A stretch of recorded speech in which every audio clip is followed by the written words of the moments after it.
Personal income tax reforms with special focus on middle class. Democracy, demography, and demand are the key support pillars in our journey towards Vikasit Bharat. The middle class provides strength for India's growth. This government, under the leadership of Prime Minister Modi, has always believed in the admirable energy and ability of the middle class in nation building. In recognition of their contribution,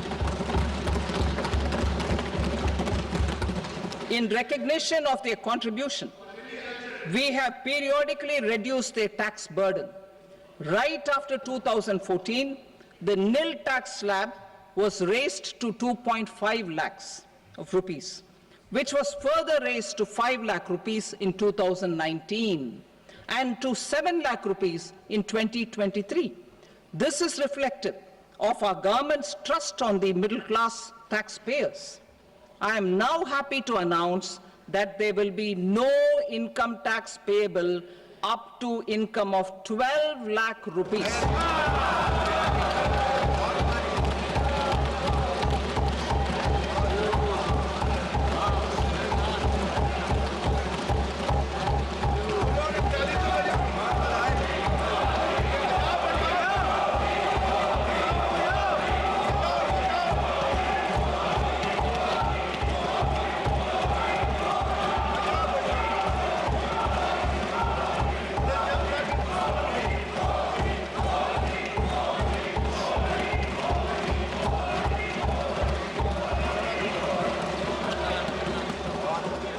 So, average income of 1 lakh per month, other than the special rate income such as capital gains, under the new regime.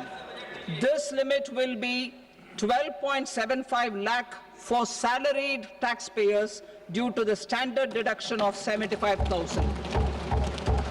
Slabs and rates are being changed across the board to benefit all taxpayers. The new structure will substantially reduce the taxes of the middle class and leave more money in their hands, boosting household consumption, savings, and investment. In the new tax regime, I propose to revise tax rate structures as follows: 0 to 4 lakh rupees nil, 4.8 lakh rupees to 4 to 8 lakh rupees 5%, 8 to 12 lakh rupees 10%, 12 to 16 lakh rupees 15%, 16 to 20 lakh rupees 20%, 20 to 24 lakh rupees 25%, and above 24 lakh rupees 30%. To taxpayers up to 12 lakh of normal income, other than special rate income such as capital gains. I read that again. To taxpayers up to 12 lakh of income, other than special rate income such as capital gains, tax rebate is being provided in addition to the benefit due to slab rate reduction in such a manner that there is no tax payable by them. The total tax benefit of slab rate changes and rebate at different income levels can be illustrated with a few examples. A taxpayer in the new regime with an income of 12 lakh rupees will get a benefit of 80,000 rupees in tax, which is 100% of tax payable as per the existing rates. 12 lakh સુધીની આવક પર કરમુક્તિ કરવાની જાહેરાત આ બજેટમાં કરવામાં આવી છે. નોકરિયાત વર્ગને સરકારની એક મોટી ભેટ કહી શકાય, જે આશા અપેક્ષાઓ મધ્યમ વર્ગ, નોકરિયાત વર્ગ રાખી રહ્યો હતો. 12 લાખ સુધીની આવક પર કોઈ ટેક્સ લગાવવામાં નહીં આવે. આ સાથે સિનિયર સિટીઝનની ટેક્સ છૂટમાં પણ વધારો કરવામાં આવ્યો છે અને 12 લાખ સુધીની આવક પર કોઈ ટેક્સ લગાવવામાં નહીં આવે. નોકરિયાત વર્ગની આ સૌથી મોટી સરકારની ભેટ કહી શકાય, જે આશા અપેક્ષા નોકરિયાત વર્ગ આ બજેટથી રાખી રહ્યો હતો. તે આશા અપેક્ષા પૂર્ણ થઈ હોવાનું આ બજેટથી જોવા મળી રહ્યું છે. નાણામંત્રી નિર્મલા સીતારમણ 8મી વખત જ્યારે બજેટ રજૂ કરી રહ્યા છે, તેમની પાસેથી સામાન્ય જનતાને ઘણી બધી આશા અપેક્ષાઓ હતી અને ક્યાંક થોડા ઘણા અંશે આશા અપેક્ષાઓ પૂરી થઈ હોય તેવું લાગી રહ્યું છે. 12 લાખ સુધીની આવક પર કોઈ ટેક્સ હવે નહીં ભરવો પડે. આ સાથે સિનિયર સિટીઝનને પણ ટેક્સ માં છૂટ આપવાની જાહેરાત નાણામંત્રી દ્વારા કરવામાં આવી છે ટેક્સપેયર્સ માટે નિર્મલા સીતારમણની આ મોટી જાહેરાત કહી શકાય. કેવાયસીની પ્રક્રિયા વધુ સરળ બનાવવામાં આવી, ઘણા બધા ફાયદા. અને એક તરફ જ્યારે બજેટ રજૂ થવાનું હતું તે પહેલા પણ ચર્ચાઓ હતી કે મધ્યમ વર્ગ, સામાન્ય જનતા, નોકરિયાત વર્ગ, યુવા વર્ગને શું મળશે. એક મોટી જાહેરાત 2025 ના બજેટને લઈને કહી શકાય 12 લાખ સુધીની આવક પર કર મુક્તિ કરવામાં આવી છે. તો આપણી સાથે ચાર્ટર્ડ એકાઉન્ટન્ટ છે સ્વાતિબેન. સ્વાતિબેન, જે જાહેરાત થઈ છે 12 લાખ સુધીની આવક પર કોઈ ટેક્સ નહીં, આપની પ્રતિક્રિયા? સાચી વાત છે, આ બહુ મોટી જાહેરાત છે. એટલે માર્કેટમાં આટલું એક્સપેક્ટેશન્સ નહોતું કે સીધું 7 લાખથી જે અત્યારે બેનિફિટ થાય છે જેમાં કોઈ ટેક્સ રેટ નથી, સીધો આ જે 12 લાખ સુધી જો ઇન્કમ હશે તો તમારી એના ઉપર બેનિફિટ થશે. એટલે આ ખૂબ જ સારો રિસ્પોન્સ જનરલ પબ્લિક માટે અને જે સેલેરાઇઝ્ડ ક્લાસ છે એટલે ન્યૂ ટેક્સ રિજાઇમમાં 12 લાખ સુધીની છૂટ છે. એટલે 12 લાખ સુધી જો તમે અર્ન કરતા હો નોર્મલ ઇન્કમથી તો તમને કોઈ પણ પ્રકારનો ટેક્સ લાગવાનો નથી. અને જે રિબેટ છે એ વધારી દેવામાં આવ્યું છે. એટલે તમે જો 12 લાખ રૂપીઝમાં કેપિટલ ગેઇન છે, સ્ટોક માર્કેટમાંથી અર્ન કરતા હોય, પ્રોપર્ટી વેચીને તમને 12 લાખ રૂપિયાનો ગેઇન થયો હોય તો તમને કમ્પ્લીટલી કોઈ ટેક્સની માફી નથી. બટ નોર્મલ ઇન્કમમાંથી જો તમને 12 લાખ સુધીની આવક છે તો તમને ચોક્કસપણે આનામાં ફાયદો થાય છે. સાથે સાથે ટેક્સના સ્લેબમાં પણ ફેરફાર કરવામાં આવ્યો છે. ટેક્સ બેનિફિટ એનામાંથી પણ બહુ સારું થશે. સિનિયર સિટીઝનની પણ જો વાત કરીએ તો સિનિયર સિટીઝન માટે પણ જે ઇન્ટરેસ્ટ ઇન્કમમાં TDSનો જે બેનિફિટ કરવામાં આવ્યો છે એ છે કે જે એન્યુઅલ લિમિટ વધારવામાં આવી છે. જે પહેલા 50,000 જે રીતના રેન્ટમાં પણ જે 2.5 લાખ રૂપિયા જે 2.4 લાખથી 6 લાખ સુધીનું જે એન્યુઅલ રેન્ટ છે એનામાં પણ TDS નો બેનિફિટ જોવાઈ રહ્યો છે. સાથે સાથે સિનિયર સિટીઝન પણ જે પહેલા 50,000માં એમનો TDS કટ કરવામાં આવતો હતો હવે 1 લાખ સુધીની જો ઇન્ટરેસ્ટ ઇન્કમ, વ્યાજની ઇન્કમ એ લોકો અર્ન કરી રહ્યા છે તો પણ એનામાં કોઈ TDS 1 લાખ સુધીમાં કટ થવાનો નથી. વરિષ્ઠ નાગરિકો માટે પણ ટેક્સની છૂટ આપવામાં આવી છે. મોટા સમાચાર 2025 બજેટને લઈને આશા અપેક્ષાઓ જે હતી દર મહિને 1 લાખ કમાનારને હવે ટેક્સ નહીં ભરવો પડે. ટેક્સ પેયર્સ માટે નિર્મલા સીતારમણની આ મોટી જાહેરાત છે. નાણામંત્રી આજે બજેટ રજૂ કરી રહ્યા હતા 8મી વખત અને આ બજેટથી ઘણી આશા અપેક્ષાઓ 12 લાખ રૂપિયા સુધીની જે પણ આવક છે તેના પર હવે કોઈ ટેક્સ લાગશે નહીં, એટલે કે કર મુક્તિ આપવામાં આવી છે. 12 લાખ સુધીની આવક પર હવે કર મુક્તિ એ સૌથી મોટી આશા જે લોકોને હતી. અને સાથે ટેક્સ સ્લેબમાં પણ જે સુધારો વધારો કરવામાં આવ્યો છે, આ સાથે સાથે જે જાહેરાતો કરવામાં આવી છે, ખેડૂતોને અનુલક્ષીને પણ જાહેરાત થઈ છે, યુવાનોને અનુલક્ષીને પણ જાહેરાત નાણામંત્રી દ્વારા કરવામાં આવી છે, મધ્યમ વર્ગ માટેની પણ જાહેરાત ઘણી બધી આ બજેટમાં જોવા મળી છે. પરંતુ મોટો પ્રશ્ન એ છે કે શું સામાન્ય જનતાની જે આશા અપેક્ષાઓ તમામ હતી તે પૂરી થઈ છે કે નહીં, તે પણ હવે આવનાર સમયમાં પ્રતિક્રિયાઓ પણ આવશે. 1 લાખ કરોડ રૂપિયાનું અર્બન ચેલેન્જ ફંડ બનાવવામાં આવશે તેવી પણ જાહેરાત નાણામંત્રી દ્વારા કરવામાં આવી. અને સૌથી મોટી જાહેરાત તો 12 લાખ સુધીની આવક પર કરમુક્તિ છે એ સૌથી મોટી જાહેરાત કરવામાં આવી છે. આપણી સાથે મહાનુભાવો જોડાયેલા છે. આપણી સાથે મૈત્રી પુરોહિત જોડાયેલા છે જે આર્થિક બાબતોના જાણકાર છે. આપણી સાથે ડોક્ટર શિલ્પી થાપડ છે, બિઝનેસ વુમન છે. આ સાથે આપણી સાથે જોડાયા છે પ્રવીણ પટેલ કે જે ઉદ્યોગપતિ છે. આપ તમામનું સ્વાગત છે કાર્યક્રમમાં. મૈત્રીબેન, પહેલો પ્રશ્ન આપને. ટેક્સ માટે પહેલો પ્રશ્ન છે 12 લાખ સુધીની આવક પર કોઈ પ્રકારનો ટેક્સ લાગશે નહીં. વરિષ્ઠ નાગરિકો માટે પણ TDSમાં જે કરમુક્તિ આપવામાં આવી છે એક મોટી જાહેરાત અને જે આશા અપેક્ષાઓ હતી તે ક્યાંક પૂરી થયું લાગી રહ્યું છે. સાચી વાત છે. આ કેટલા વખતથી હું કહી રહી હતી કે ટેક્સ સ્લેબમાં ચેન્જ કરવાની જરૂર છે અને we need to change the income tax rate. અને finally after so many years I think હું સીતારમણજીના બજેટથી ખૂબ ખુશ છું. અને આપણા બધા માટે, બધા ભારતીયો માટે ખૂબ મોટો અભિનંદનની વાત છે કે આટલો મોટો આપણને ટેક્સ રિલીફ મળી છે અને ટેક્સ સ્લેબમાં પણ ચેન્જ આવ્યો છે. આનાથી હોપફુલી આપણને ગ્રોથ માટે એક સારું એક ઉત્સાહ રહેશે આપણને, હું એમ કહી શકું છું. અને ઓવરઓલ પણ મને બજેટ ખૂબ જ ગમ્યું. એગ્રીકલ્ચરથી લઈને બધામાં જ એમને ખાસું ઇન્વેસ્ટમેન્ટ આપ્યું છે. અને પહેલાં જે આપણે કોન્સ્ટન્ટલી કહેતા હતા કે પબ્લિક કેપેક્સ જઈ રહ્યું છે પણ પબ્લિક કેપેક્સ હાઈ જઈ રહ્યું છે, પ્રાઇવેટ કેપેક્સ કઈ રીતે હાઈ જશે.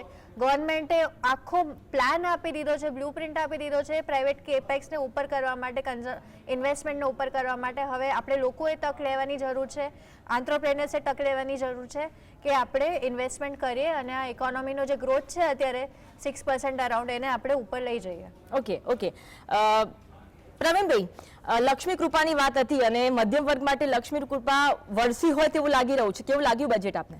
બિલકુલ, સરકાર બહુ પોઝિટિવ છે અને એમણે જે જાહેરાત કરી છે એમાં મધ્યમ વર્ગને જે બેનિફિટ આપ્યો છે એ પૈસા જે બચત થવાની છે એનું પોતે સ્પેન્ડિંગ કરશે અને એ જે પૈસા જે માર્કેટમાં આવશે એનાથી આપણી ઇકોનોમી પર ખૂબ જ સારી અસર પડશે, લોકોના ધંધા રોજગાર વધશે અને આપણી ઇકોનોમીના ગ્રોથમાં જે સરકારનો જે અભિગમ છે એની સાથે પબ્લિકનો જે સપોર્ટ મળવાનો છે અને આપણે જે સ્તર પર પહોંચવું છે અને સરકારની જે અપેક્ષાઓ છે કે આપણા દેશની જે ઇકોનોમી છે ઉપર લઈ જવી છે, તો એના માટેનું આ બહુ જ સારામાં સારું પગલું છે અને આ પગલાંથી આપણી ઇકોનોમી બૂસ્ટ થશે, માર્કેટની અંદર સારું ફંડ આવશે અને સામાન્ય લોકો જે છે જે પોતે પૈસા જે ટેક્સમાં ભરતા હતા એ પૈસા જે પોતાના હાથમાં આવશે એ પોતાના જીવનની સુખાદારી માટે એ સ્પેન્ડ કરશે અને એ સ્પેન્ડિંગ એ ઇકોનોમી અને બજારમાં મૂકી શકશે. બિલકુલ સાચી વાત. આપણી સાથે સ્વાતિ પંચાલ પણ જોડાયેલા છે, સીએ.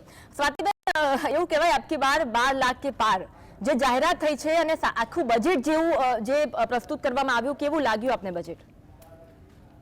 સાચી વાત છે. એટલે બજેટની જો વાત કરીએ તો પ્રાઇમરી 4 પાસાઓ ઉપર એમને ધ્યાન આપ્યું છે કે એગ્રીકલ્ચર, એમએસએમઈ, ઇન્વેસ્ટમેન્ટ્સ અને એક્સપોર્ટ્સ.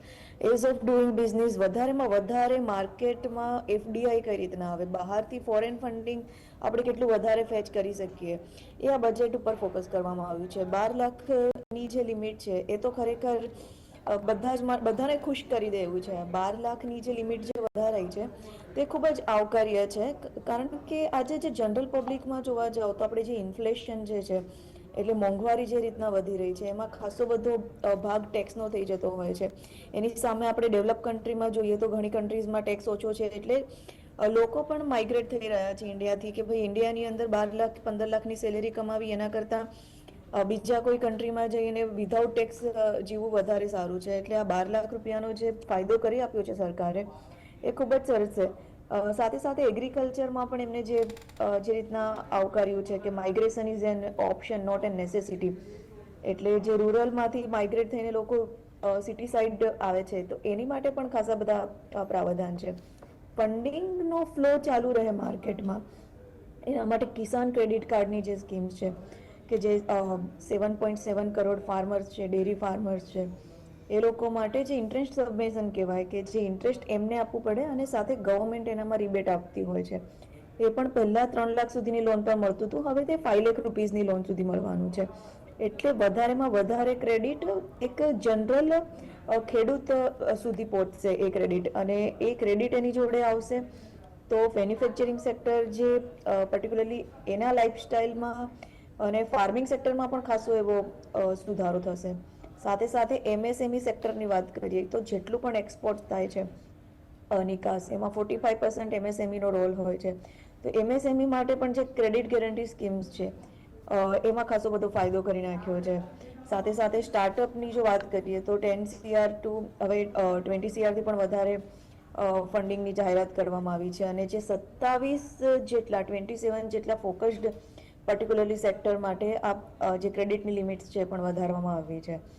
અને જે માઇક્રો એન્ટરપ્રાઇઝીસ એટલે જેની જોડે ઉદ્યમનું રજિસ્ટ્રેશન્સ છે એ લોકો માટે પણ એડિશનલ ક્રેડિટ લિમિટની જોગવાઈ કરવામાં આવી છે.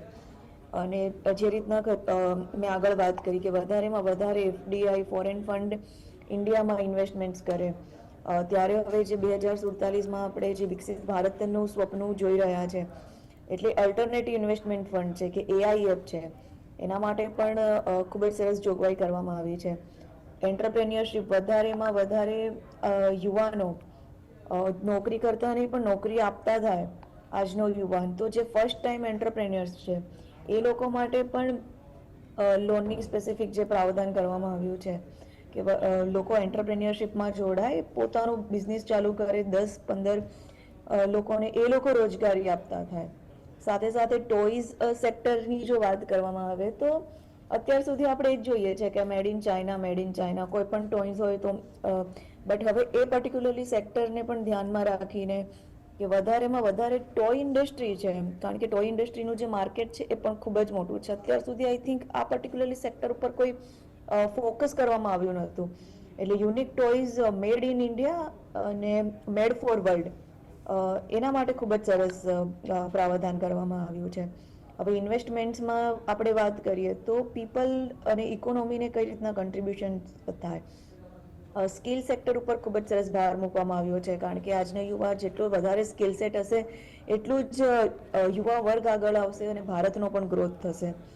તો મેક ફોર ઇન્ડિયા અને મેક ફોર ધ વર્લ્ડ એટલે નેશનલ જે સેન્ટર એસ્ટાબ્લિશ કરવાની જે વાત થઈ છે, સેન્ટર ફોર ધ સ્કિલિંગ્સ, અને સાથે સાથે આઈઆઈટી જે 2014 પછી જે સ્ટાર્ટેડ છે એ લોકો માટે પણ એડિશનલ સીટ્સની જાહેરાત છે. એ પણ આઈ થિંક એજ્યુકેશન સેક્ટર માટે ખૂબ જ સરસ છે. સાથે સાથે આપણે આર્ટિફિશિયલ ઇન્ટેલિજન્સની વાત કરીએ તો બધી જગ્યાએ આર્ટિફિશિયલ ઇન્ટેલિજન્સનો યુઝ તમે તમારા બિઝનેસમાં કઈ રીતના કરી શકો, તમારા જે નવા પ્રોજેક્ટ છે એનામાં કઈ રીતના કરી શકાય, એના માટે એઆઈ ફોર એજ્યુકેશન છે, હેલ્થ છે, અને સેન્ટર ઓફ એક્સેલન્સની જે વાત કરવામાં આવી છે, તો આઈ થિંક એ પણ ખૂબ જ આવકારદાયક છે. એટલે આ બધા જ એરિયા જે છે એફડીઆઈની લિમિટમાં પણ જે રીતના ઇન્સ્યોરન્સ સેક્ટરમાં વધારો કરવામાં આવ્યો છે કે પહેલા 74% સુધીની જે લિમિટ હતી એ 100% સુધીમાં એફડીઆઈ એટલે બહારની જે લોકો ઇન્વેસ્ટમેન્ટ કરી શકે છે પર્ટિક્યુલરલી સેક્ટરમાં, તો એ પણ આઈ થિંક ખૂબ જ સરસ છે. સ્વાતિબેન, એક પ્રશ્ન આપને પૂછવા માંગીશ. જે 12 લાખ સુધીની આવક પર કોઈ ટેક્સ નહીં તે જાહેરાત કરવામાં આવી, એક સામાન્ય ભાષામાં આ બાબત સમજવી છે, સામાન્ય જનતાને આ બાબત સમજવી છે. ચોક્કસ, એટલે 12 લાખ સુધીનો જે ટેક્સ રેટ જે આપણને આપવામાં આવ્યો છે, 12 લાખ સુધીમાં કોઈ પણ ટેક્સ નહીં લાગે, તો એનામાં શું કર્યું છે કે ન્યૂ ટેક્સ રિજાઇમમાં પર્ટિક્યુલરલી આ જાહેરાત છે. એટલે ઓલ્ડ ટેક્સ રિજાઇમ માટે બજેટ જે અત્યારે જ આવ્યું છે એટલે ક્લેરિફિકેશન કરવાનું છે. જો તમે ઓલ્ડ ટેક્સ રિજાઇમનો બેનિફિટ લેતા હોય કે જેનામાં તમે એટીસીના ડિડક્શન્સ છે, સીસીડી, બાકીના બધા ડિડક્શન્સ જો તમે લેતા હોય, એટીડી, અને જો તમને તમારે સૌથી પહેલા તો કમ્પેરિઝન કરવું પડે કે તમને ઓલ્ડ ટેક્સ રિજાઇમ બેનિફિટ છે કે ન્યૂ ટેક્સ રિજાઇમ. ન્યૂ ટેક્સ રિજાઇમમાં તમને કોઈ પણ જાતના ડિડક્શન્સનો લાભ મળતો નથી, જેવી રીતના હાઉસિંગ લોન ઉપર તમે કોઈ ઇન્ટરેસ્ટ પે કરો છો, એટીસીના બેનિફિટ્સ છે, એટીડીના બેનિફિટ્સ છે. એટલે ન્યૂ ટેક્સ રિજાઇમમાં તમારી જેટલી પણ ઇન્કમ છે સ્ટ્રેટ ફોરવર્ડ તમારે ખાલી ટેક્સ પે કરવાનો છે. અને એના પણ જે સેલેરાઇઝ ક્લાસ છે એનામાં પહેલા 7 અબોવ પર બેનિફિટ હતો, તો અત્યારે હવે જો તમે 12.75 લાખ રૂપીઝ રન કર્યો છો સેલેરાઇઝ્ડ ક્લાસ માટે અને નોર્મલ બિઝનેસ ક્લાસ છે એ લોકો તમે ન્યૂ ટેક્સ રિજાઇમનો બેનિફિટ લઈ રહ્યા છો, તો 12 લાખ સુધી કોઈ ટેક્સ બેનિફિટ નથી. એનામાં રિબેટ વધારી નાખ્યું છે સરકારે. અને સાથે સાથે જો તમારી ઇન્કમ એમને સ્પેસિફિકલી ડિફાઇન કર્યું છે અહીંયા કે નોર્મલ બિઝનેસ ઇન્કમ આવતી હોય તો તમને આ 12 લાખ રૂપિયાનો બેનિફિટ મળે છે. પણ તો જો તમે માર્કેટમાંથી ઇક્વિટી લગભગ જો સેલ કરી હોય કાં તો બોન્ડ સેલ કરીને તમને જો 12 લાખ રૂપીઝ અર્ન થતા હોય તો તમને 12 લાખ રૂપીઝનો સીધો કોઈ બેનિફિટ નહોતો, કારણ કે એના ઉપર રિબેટનો બેનિફિટ મળશે કે નહીં એ ખાલી જોવાનું છે આગળ જતા. ઓકે. આપણી સાથે ડોક્ટર શિલ્પી થાપર પર છે, કોર્પોરેટ જગત સાથે જોડાયેલા છે, બિઝનેસ વુમન પણ છે. આપને આ બજેટ કેવું લાગ્યું અને ખાસ કરી 12 લાખ સુધીની આવક પર ટેક્સ ફ્રી છે, ચર્ચાઓ ચારેકોર છે, શું કહેશો બજેટ અંગે આપ? पहले तो मैं अपना पूरा एप्रिसिएशन देना चाहूँगी गवर्नमेंट को for having such a well balanced and well thought budget. And I think जो मेन फोकस था वो ट्रस्ट बेस्ड इकोनॉमी गवर्नेंस पे था, फिस्कल स्टेबिलिटी पे था, टैक्स रिफॉर्म्स पे था और इन्वेस्टमेंट ग्रोथ पे था. एंड आई थिंक सब क्षेत्रों में रिफॉर्म्स अनाउंस हुए हैं, जैसे टैक्सेशन है, पावर सेक्टर है, अर्बन डेवलपमेंट है, माइनिंग है, फाइनेंशियल सेक्टर्स इन्वेस्टमेंट है, रेगुलेटरी रिफॉर्म्स है, एमएसएमई प्रमोशन एंड डेवलपमेंट है, टेक्नोलॉजी है और एनवायरनमेंट सस्टेनेबिलिटी है. तो आई थिंक बहुत ही बैलेंस्ड और बहुत ही वेल थॉट बजट है. और the budget is focused on addressing the immediate economic challenges and long term goals, you know, for achieving our mission of विकसित भारत 2047. ઓકે. પ્રવીણભાઈ, જે આશા અપેક્ષાઓ હતી ખરેખર ઉદ્યોગ જગતને આશા અપેક્ષાઓ પૂરી થઈ છે? કઈ બાબતો કદાચ આ બજેટમાં છૂટી ગઈ હોય એવું લાગે છે અથવા તો દરેક આશાઓ પૂરી થઈ છે, શું લાગે છે આપને? સરકાર જ્યારે બજેટ રજૂ કર્યું છે એમાં બધા ક્ષેત્રો ઉપર એને ધ્યાન રાખીને દરેકને સંતોષ મળે એવો પ્રયાસ કર્યો છે. પણ ખાસ એમએસએમઈ માટે જ્યારે વાત કરીએ તો એનો મોર દેન 30% સિંહ ફાળો છે ડેવલપમેન્ટમાં, તો એ ક્ષેત્રને હજી કંઈક ઉણપ લાગે છે. જેમ કે ટેક્સેશનની બાબતની વાત કરીએ તો પહેલાં જે લક્ઝુરિયસ આઇટમ બનતી હતી એ હવે એસેન્શિયલ વસ્તુ થઈ ગઈ છે. જેમ કે એફોર્ડેબલ હાઉસ, તો એફોર્ડેબલ હાઉસ ખરીદી તો લેશે પણ એની અંદર ફર્નિચર, તો ફર્નિચર એ લક્ઝુરિયસની ગણીને એને 18% નાખેલી છે. એવી જ રીતે દરેક ઇલેક્ટ્રોનિક્સ પ્રોડક્ટ્સ છે જે પહેલાં લક્ઝુરિયસમાં જતી હતી, આજે એ કોમન મેન વપરાશમાં લે છે. તો એની ઉપર જે ટેક્સનો જે બર્ડન છે, જો એ ઘટાડીને 12% કરવામાં આવે તો મને એવું લાગે છે કે સામાન્ય વ્યક્તિ સારી રીતે જીવી શકે અને એનું જીવન ધોરણ ઓછું આવે. અત્યારે મોસ્ટ ઓફ ધ સ્પેન્ડિંગ જે ટેક્સેશનમાં જઈ રહ્યું છે એ બચત થશે અને એ બચત બી માર્કેટમાં જ આવવાની છે. તો સરકારનો જે અભિગમ છે કે કિફાયતી ભાવે આવાસ મળે, તો એ આવાસની સાથે સાથે આ બી એક બીજી વસ્તુ મહત્ત્વની છે. બીજું કે MSMEનો એક પડકાર એવો છે કે અમુક ઇન્ડસ્ટ્રીઝમાં એના રો મટીરિયલ ઉપર 18% ટેક્સેશન છે, જેની સામે એના ફિનિશ પ્રોડક્ટ 12%માં છે. તો તમે વિચારો કે 18% રો મટીરિયલ ઉપર ટેક્સેશન ભરી અને એ 12%માં જ્યારે એના ફિનિશ ગુડ્સ વેચશે, તો એવા ટાઈમે એનું એક ફંડ રોટેશનમાં જે રહેવું જોઈએ તે બ્લોક થઈ જાય છે. હવે આ ફંડને પાછું મેળવવા માટે બહુ લાંબી વિધિ છે અને એ કદાચ 1-2 વર્ષે માંડ એનું રિટર્ન મેળવી શકે છે. એક તો મહાપરાણે MSME ધંધો કરતી હોય તો એવા ટાઈમે આવા જે ટેક્સેશનના જે સ્લેબ્સ છે એને દૂર કરવા જોઈએ. તો એનો એક દાખલો છે કે ફાર્માસ્યુટિકલ કંપની, રિસેન્ટલી અમે લોકો ફર્નિચરમાંથી ફાર્મામાં બી એન્ટર થયા છે, તો અમે આ ફેસ કરી રહ્યા છીએ કે આજે મોર દેન 75 CR ઇન્વેસ્ટમેન્ટ કરીને પ્લાન્ટ નાખ્યો છે. MSME જ છીએ અને એક શરૂઆતમાં 3 વર્ષની અંદર જે ફંડની મારામારી હોય એવા ટાઈમે 18% અમારા બધા ફાર્માના રો મટીરિયલ ઉપર ટેક્સેશન છે અને ફિનિશ જે ગુડ્સ છે, જે દવાઓ છે, એ 12%માં વેચાય છે. તો અમે એવરેજ 3-4 કરોડ રૂપિયા તો ટેક્સેશનમાં બ્લોકેજમાં અમે અનુભવીએ. બીજું કે જ્યારે બેન્કિંગ સેક્ટર આપણને ફાઇનાન્સ આપે છે તો એ કોઈ તમારા ટેક્સેશનના બ્લોકેજ ઉપર કોઈ ફાઇનાન્સ છે નહીં. બીજી વસ્તુ એક સારી છે કે ભાઈ ગવર્મેન્ટ ટેકનોલોજી ઉપર ઘણો ભાર આપી રહી છે. તો મારું બી એક એવું ઓબ્ઝર્વેશન છે અને જે રિસેન્ટલી અમે ફર્નિચરની અંદર રશિયાથી અમે જે ઇમ્પોર્ટ કરતા. Welcome back. બજેટ 2025, આ બજેટ કેટલું આપણું છે તેની ચર્ચા કરી રહ્યા છે. બજેટ રજૂ થઈ ચૂક્યું છે, પરંતુ શું બધા વર્ગને આ બજેટમાં સાંકળી લેવામાં આવ્યા છે? બ્રેક પહેલા પ્રવીણભાઈ કહેતા હતા. પ્રવીણભાઈ, જે આશા અપેક્ષાઓ હતી તે પ્રમાણેની બજેટ તો છે, પરંતુ આપની આશા અપેક્ષાઓ મુજબનું પરિણામ આ બજેટ છે કે નહીં તે અંગે જણાવતા હતા બ્રેક પહેલા, એ જણાવશો. સરકારનો અભિગમ સારો છે કે બધા ક્ષેત્રે સહાય થાય અને બધા ક્ષેત્ર ડેવલપ થાય. જી. પણ એક ટેકનોલોજી ક્ષેત્ર મને એવું લાગે છે કે ઇન્ડસ્ટ્રીઝ, મેન પાવર બધું આપણા દેશની અંદર કામ કરી રહ્યું છે, પણ ટેકનોલોજી બહુ જ મહત્ત્વની વસ્તુ છે અને ફોરેન ટેકનોલોજી જો ટ્રાન્સફર થાય આપણા દેશની અંદર તો મને એવું લાગે છે કે આપણા ઉત્પાદનો વધારે ક્વોલિટીને સારા બની શકશે અને આપણે વિશ્વ કક્ષાએ આપણા પ્રોડક્ટોને પહોંચાડી શકીશું.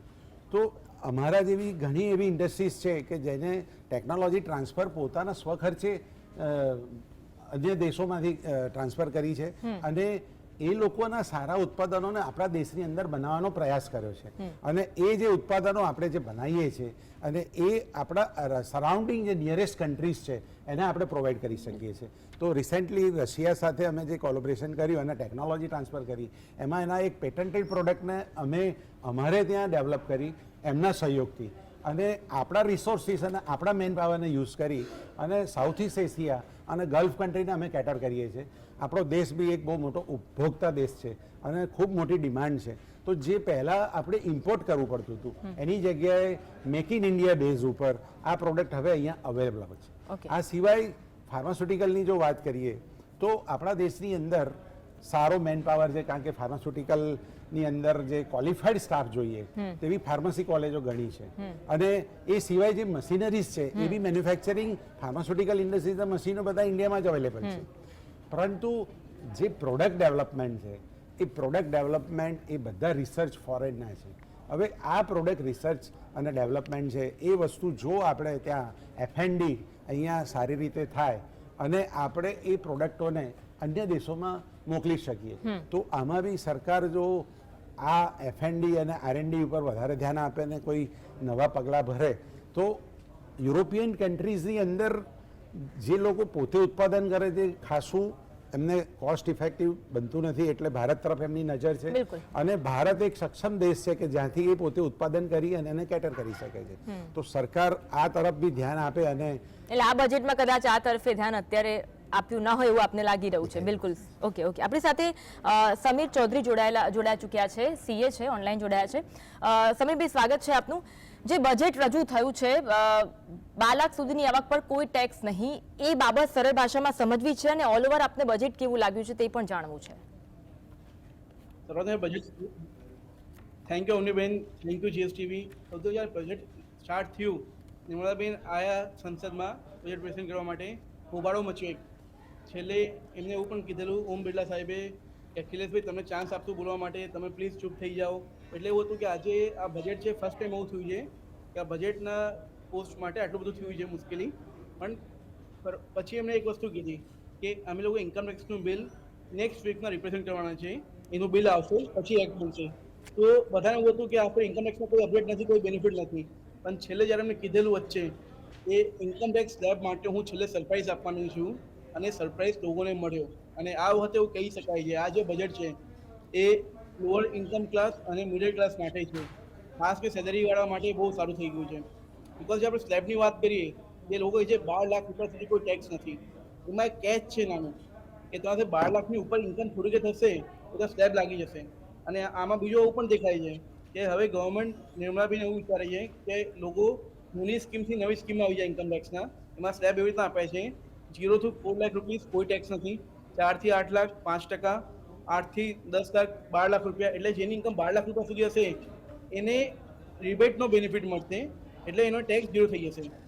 12 લાખથી 16 લાખ રૂપિયા સુધી જે ઇન્કમ છે એની, એમાં 15%, 16 લાખથી 20 લાખ 20%, અને એની પછી 20 થી 24 લાખ સુધી 25%, એની પછી 30% લાગશે. પણ પગારદારી માટે એક સારું છે કે 12 લાખ તો એ બેનિફિટ છે ને 75,000 રૂપીસ 700 એટલે કોઈની પણ પગાર 12,75,000 રૂપિયા સુધી હશે એને કોઈ ટેક્સ લાગશે નહીં. અને એ વસ્તુ બહુ સારી છે. આપણને ખ્યાલ છે, હમણાં નોટિસ આવી હતી બહુ લોકોને ઇન્કમ ટેક્સમાં. તો જે લોકોની એક્સ્ટ્રામાં જરૂર છે એમને બેનિફિટ થવાનું છે આ બજેટમાં. અને બાકી બહુ બધી પણ ફેસિલિટી ગવર્મેન્ટ આપી છે. એટલે હું આ બજેટને એવું કહીશ કે આ ફરે એકચ્યુઅલમાં ઇઝ ઓફ ડુઈંગ બિઝનેસ ઉપર થોડું ફોકસ કર્યું છે ગવર્મેન્ટે, જે બહુ સારું છે. ઓકે. ડૉક્ટર શિલ્પી, મહિલાઓ માટે પણ આ બજેટમાં જાહેરાત કરવામાં આવી છે. એસસી એસટીના એમએસએમઈ જે મહિલા ઉદ્યોગ સાહસિકો છે તેમને પણ ખાસ લોન આપવાની વાત છે. આ સાથે પહેલીવાર જે ઉદ્યોગ સાહસિક બનનારી મહિલાઓ છે તેમને પણ કરોડ રૂપિયાની લોનની જાહેરાત 2 કરોડની કરવામાં આવી છે. એટલે ખાસ કરી મહિલાઓના ઉદ્યોગ માટે સરકારે પહેલા પણ કહ્યું હતું કે મહિલાઓ પર ફોકસ કરવામાં આવશે, અને કદાચ આ બજેટમાં એવું જોવા પણ મળ્યું છે. Yes, definitely. इंडिया में ऑलमोस्ट 50%, अराउंड 50% वीमेन पॉपुलेशन है, जिसमें से 48% वर्कफोर्स में है, और जिसमें से सिर्फ स्टडीज़ ऐसा बोलती हैं, रिपोर्ट्स है कि जिसमें सिर्फ 12 to 13% जीडीपी को कंट्रीब्यूट करते हैं. तो you can see the gap.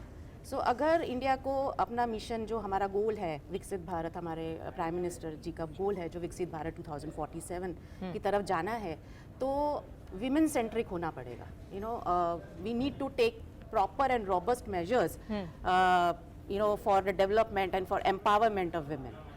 तो उसके लिए मेरे ख्याल से काफ़ी सारे रिफॉर्म्स हैं. अभी हम विस्तार में जाएंगे, हम रीड करेंगे बजट, तो काफ़ी सारी चीज़ें निकल के आएंगी जो विमेन डेवलपमेंट के लिए है.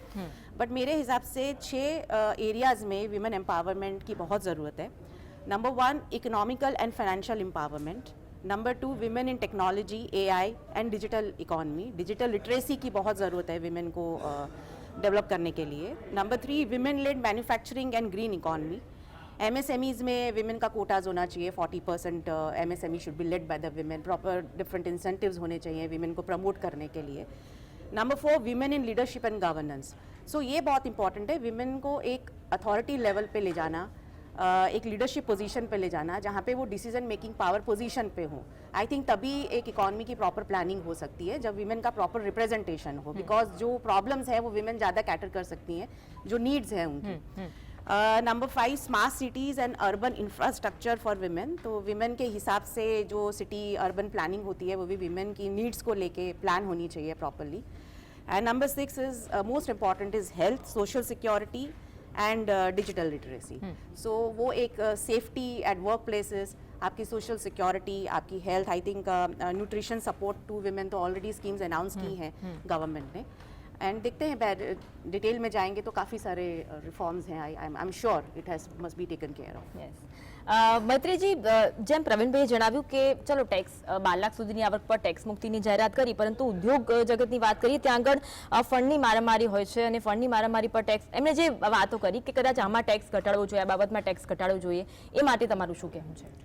ના, એટલે બરાબર છે. આઈ થિંક આપણે સીતારામનજીએ આ વખતે બજેટમાં એક રેગ્યુલેટરી ફ્રેમવર્કની ખાસ વાત કરી હતી. એમણે કીધું હતું કે અમે એક છે ફિનાન્શિયલ, પણ અમે હવે કમ્પ્લાયન્સ ને એ બધા માટે પણ એક સ્પેશિયલ ફ્રેમવર્ક બનાવીશું કે જેટલા ઓછા કમ્પ્લાયન્સ, જેટલું ઇઝી મોનિટરિંગ સિસ્ટમ રહેશે એટલું MSMEs માટે ફાયદાકારક રહેશે. તો એ ડેફિનેટલી એક આ બજેટમાં ઇન્ક્લુડ થવામાં આવ્યું છે. ક્યાંક એક સ્કોપ મિસ થયો છે મે બી થોડો, કે MSMEનું ઇન્વેસ્ટમેન્ટમાં પણ એક એમણે કીધું છે કે they will increase the investment. Startup માટે પણ એમણે એક ઓલ્ટરનેટિવ ઇન્વેસ્ટમેન્ટ ફંડ માટે એમણે ખાસ કીધું છે. આ બધું કર્યું છે એમણે ડેફિનેટલી. દરેક ક્ષેત્રે થોડુંક ટચ કરવામાં આવ્યું છે અને આપણે તો એવું છે કે જેટલું કરીએ એમાં આપણને વધારેની ઈચ્છા રહે. એટલે that is my personal opinion. પણ બીજું એક ખાસ જોવામાં આવે તો લેધર ઇન્ડસ્ટ્રી, મખાના ઇન્ડસ્ટ્રી, આવી નાની નાની ઇન્ડસ્ટ્રીઝને પણ આ વખતે ખાસ ફોકસમાં કરવામાં આવી છે કે હા, how do you push that, કારણ કે એમાં એક સ્કોપ દેખાય છે. એઆઈને એક સ્પેશિયલ પુશ કરવામાં આવ્યું છે, સેન્ટર ઓફ એક્સેલન્સ પુશ કરવામાં આવી છે. MSMEs આનો લાભ લઈ શકશે હોપફુલી લેટર ઓન. સ્ટાર્ટઅપ્સને 5 વર્ષ સુધી વધારે એક્સટેન્ડ કરવામાં આવ્યું છે 2030 સુધી. So that is also one very great improvement. Food processing ઇન્ડસ્ટ્રીઝમાં national NFT management in Bihar ને પછી એનહાન્સ ઇન્કમ ઓફ ફાર્મર્સની વાત કરવામાં આવી છે. તો અટલ ટિંકરિંગ લેબ્સ ને એ બધું એડ્યુકેશનનું તો અલગ થઈ ગયું. તો there is a lot of things that this budget has covered. અને ઓનેસ્ટલી મને તો એમ લાગી રહ્યું છે કે કોમ્પ્રિહેન્સિવ લેવલે કર્યું છે. એક જગ્યાએ ઇવન સોશિયલ સિક્યોરિટી અને પેન્શનની પણ આપણે વાત કરી કે જે નેશનલ સોશિયલ સિક્યોરિટી છે એમાં હવે ઇન્ટરેસ્ટ નથી મળતો, તો જે પણ વિડ્રોલ્સ થશે એમાં they will not charge anything. તો આ બધા એક પોઝિટિવ પોઈન્ટ્સ છે મારા પ્રમાણે. બીજું કદાચ જે સરે કીધું એમાં હું એક એક્સેપ્ટ કરું છું કે R&Dનો વધારે સ્કોપ હતો.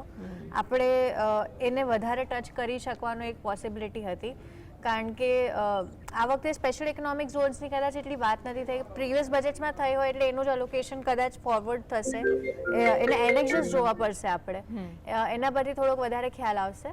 પણ અત્યાર પ્રમાણે તો મને આ સારું લાગી રહ્યું છે જે હું જોઈ રહી છું. મોટી જાહેરાત થઈ છે એટલે બધા અત્યારે તો સંતુષ્ટ જોવા મળી રહ્યું છે. પ્રવીણભાઈ, આપણે ટેકનોલોજી ટ્રાન્સફરની વાત આપણે કરી કે ટેકનોલોજી બીજા દેશથી આપણા દેશમાં ટ્રાન્સફર કરવા માટે સરકારે કેટલું ધ્યાન આપ્યું છે અથવા તો આપવું જોઈએ ઉદ્યોગ જગત માટે? મેઇનલી વસ્તુ એ છે કે સરકાર ખૂબ પોઝિટિવ છે ઇકોનોમીને અપગ્રેડ કરવા માટે. હવે આપણા બધા જે રિસોર્સિસ છે એ રિસોર્સિસ સફિશિયન્ટ છે, પણ એ આપણા દેશમાં એ ઉત્પાદનો વેચાય એટલા પૂરતા છે. હવે વિશ્વ જગતમાં જો આપણે આપણા માલોને લઈ જવા હોય તો ક્વોલિટી સ્ટાન્ડર્ડ આપણે સુધારવું પડશે, આપણા અભિગમને સુધારવો પડશે. ને એના માટે એક જ વસ્તુ છે કે ટેકનોલોજી લાવવી પડશે, સારા યંત્ર સામગ્રીથી અને સારા રો મટીરિયલ. સરકાર જો રો મટીરિયલના જે બેઝિક ઉત્પાદન છે, આજે બીજી કન્ટ્રી ઉપર આપણે નિર્ભર છીએ, મેજોરિટી આપણા રો મટીરિયલ્સ ઘણા બહારથી ઇમ્પોર્ટ કરવામાં આવે છે. હવે એની પર ડ્યુટી લગાડીને આપણે એને રોકીશું તો આપણા દેશમાં 100% આપણે કાચા માલોના ઉત્પાદન કરીશું, રો મટીરિયલના, અને પછી એના ફિનિશ ગુડ્સ કરશું.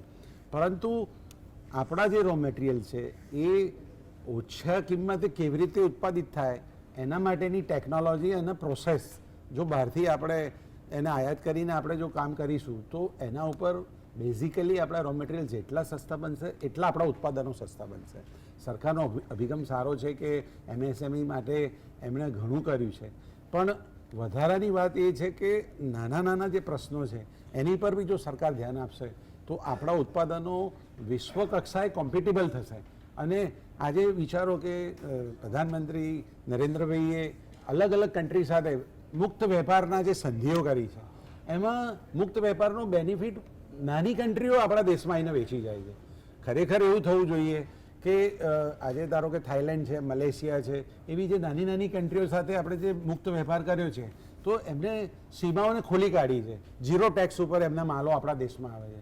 તો મેજોરિટી બેનિફિટ એ કન્ટ્રીઓ લીધો છે. ખરેખર ઊંધું થવું જોઈએ. આટલો મોટો વિશાળ દેશ છે, એની અંદર જો આપણા ઉત્પાદનો વૈશ્વિક સ્તરે લઈ જઈ શક્યા હોત અને સારી ક્વોલિટી અને કોસ્ટ ઇફેક્ટિવ જો માલ હોત, તો આપણે એ કન્ટ્રીમાં આપણે આપી શક્યા હોત. અત્યારે તો પરિસ્થિતિ એવી છે કે અમુક પ્રોડક્ટ અમે આફ્રિકા જેવા કન્ટ્રીમાં લઈને જઈએ છીએ, તો ત્યાં બી આપણે પ્રાઇસની અંદર કોમ્પીટ કરી નથી શકતા.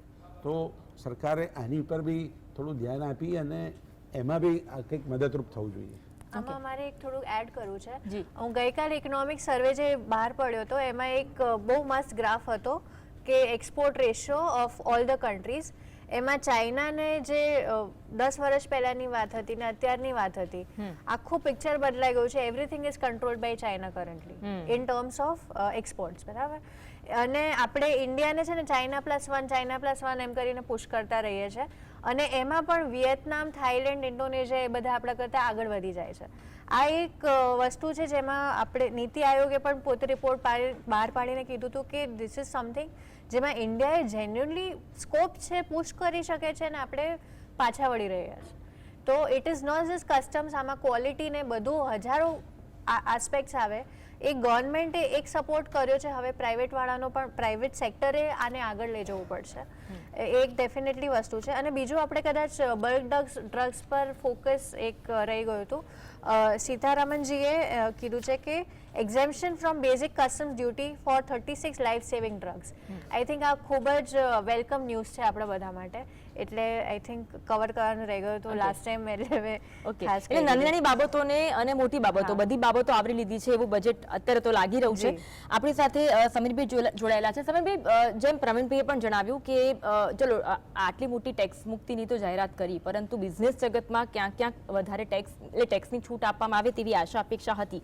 આ સાથે સાથે આ બજેટમાં કેવાયસીની પ્રક્રિયા સરળ કરવાની વાત છે. આ સાથે વીમા ક્ષેત્રે પણ 100% એફડીઆઈને મંજૂરી આપી છે. આ બધી બાબતોને આપ કેવી રીતે જોઈ રહ્યા છો? આપણે હાલમાં એક જ ફોકસ કર્યું ઇન્કમ ટેક્સ ઉપર કે ટેક્સ રેટની મર્યાદા ઊંચી ઉપર કરી છે ગવર્મેન્ટે, જે 12 લાખ રૂપિયા સુધી કરી છે. એની સિવાય પણ બહુ બધી એવી વસ્તુ છે જે હમણાં આપણે ફોકસ નથી કરતા.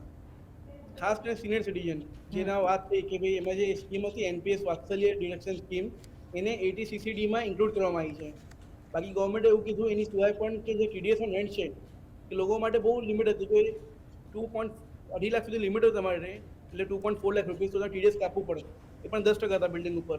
તેનો વધારીને 6 લાખ રૂપિયા કરી દેવામાં આવ્યું છે, which is a very good move by the government. એની ઉપર બહુ સારું થવાનું છે.